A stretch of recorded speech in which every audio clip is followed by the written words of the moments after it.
À présent, nous allons réaliser un graphique qui va représenter ce tableau de manière plus claire, juste en dessous là.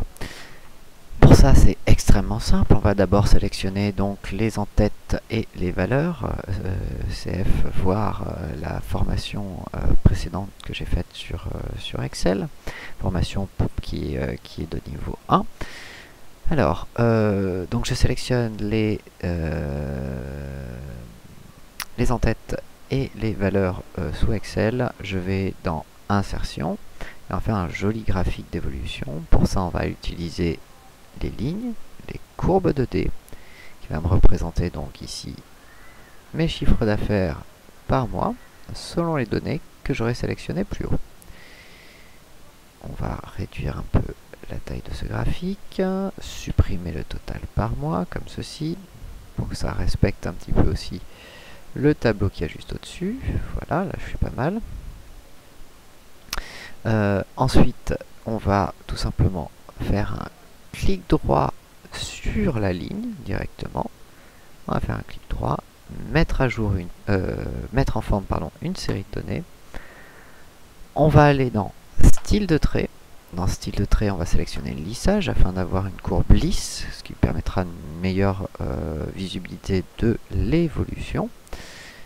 On va aller ensuite dans couleur du trait. On va aller dans trait en dégradé afin de marquer par des zones de couleur les périodes basses et les périodes hautes. Donc pour ça, on va sélectionner pour les périodes les plus hautes une couleur vert pétant, pour les couleurs intermédiaires une couleur bleue, et enfin pour les couleurs basses une couleur rouge vif. Ce qui va nous donner rouge quand on a peu de chiffre d'affaires, quand on a un peu total, bleu quand c'est médian, vert quand on fait un très bon chiffre d'affaires, et après on revient dans le rouge. Donc ça fonctionne absolument parfaitement. On voit bien que c'est en mai avec mon chiffre d'affaires de 1226,79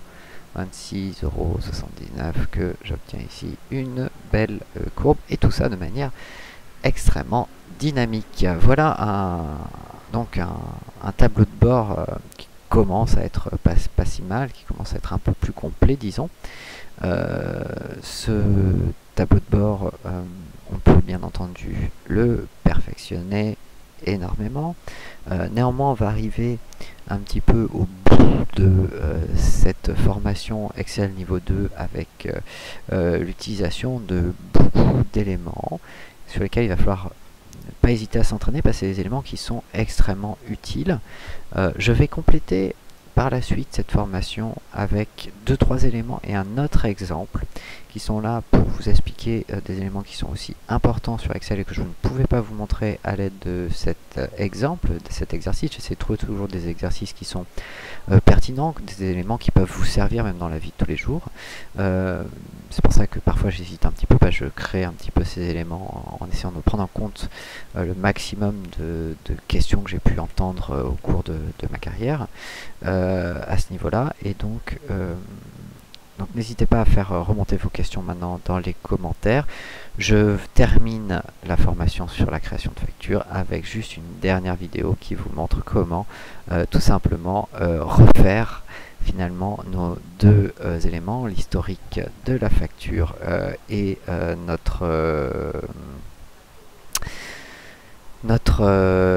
partie client ici qui n'est pas prise en compte pour l'instant dans la nouvelle facture. Donc comment refaire la macro, même si je pense que avec toutes les vidéos que vous avez maintenant, vous êtes en capacité de pouvoir le faire seul. Voilà, je vous remercie d'avoir été attentif pour cette formation et j'espère que vous avez appris plein de choses nouvelles. Ciao ciao.